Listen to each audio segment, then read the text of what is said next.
Welcome back to another episode of the New Motorcycle Riders Podcast, your podcast for everything about motorcycling. But before we start, hit that like and subscribe button to stay on top of our latest podcast topics and discussions. It doesn't cost you anything, and it really helps us to reach more motorcycle riders. If you have something you would like to hear discussed on our podcast, please send us a message and let's make that happen. Now today, let's talk about the true cost of a motorcycle.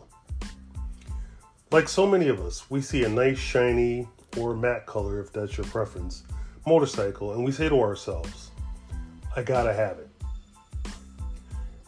You know you can get the money to purchase it, so that's not a problem. So you get the money, and you go and you purchase it. You bring it home as happy as a pig in you know what. Now you can't wait to register it so that you can head off into the sunset. So you call your insurance agent and bam. You had no idea the insurance was going to be so high for this motorcycle. You just assumed it was going to be somewhere around the same as your last motorcycle. You, my friend, have just been hit with buyer's remorse. This happens to a lot of people every day. Now, I'm an experienced buyer, having owned many different types of motorcycles over the years. So I'll tell you a personal story of mine. I have been drooling over this Ducati Diavolo for a while and had it in my head that, I was going to buy it. Now, I've never owned a Ducati, so I was totally unfamiliar with anything about it. So I started doing my research on it and determined, let's see just how much is this motorcycle going to cost me in the long run. No, I had the money for the motorcycle, so I started with the insurance. I contacted my insurance agent and asked him, what would it cost me to insure this motorcycle? He gave me the quote, and it was a price I could live with. If you've ever owned a Suzuki Hayabusa, you'll know what I mean.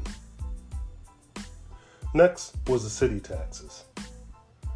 I have a friend that works in the tax assessor's office, so finding out what the annual property taxes were wasn't that hard. So far, everything looks good. But I know I will need to do maintenance on it, so let's find the closest Ducati dealer to me with a good reputation. This is when things started to take a turn.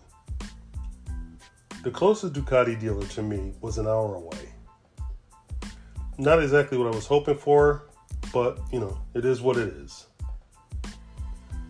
I then did an internet search on average annual maintenance costs for this motorcycle. The average annual maintenance cost was $2,500. So I said, okay, now this bike is starting to get expensive. Now, I finally had the true cost of this motorcycle, and the only thing left was to decide if I was willing to accept that responsibility. The answer for me was yes, because I have other motorcycles, and this one would not be used as a daily commuter. Plus, when it did go in for maintenance, I would not be down without a motorcycle. Now, I didn't say all of this to discourage you from buying what you want. I just wanted to make sure that there is, there's much more to a motorcycle than just the initial buying price.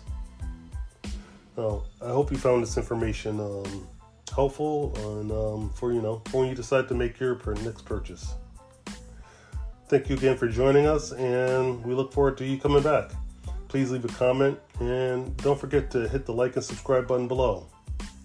Until the next time, ride and be safe.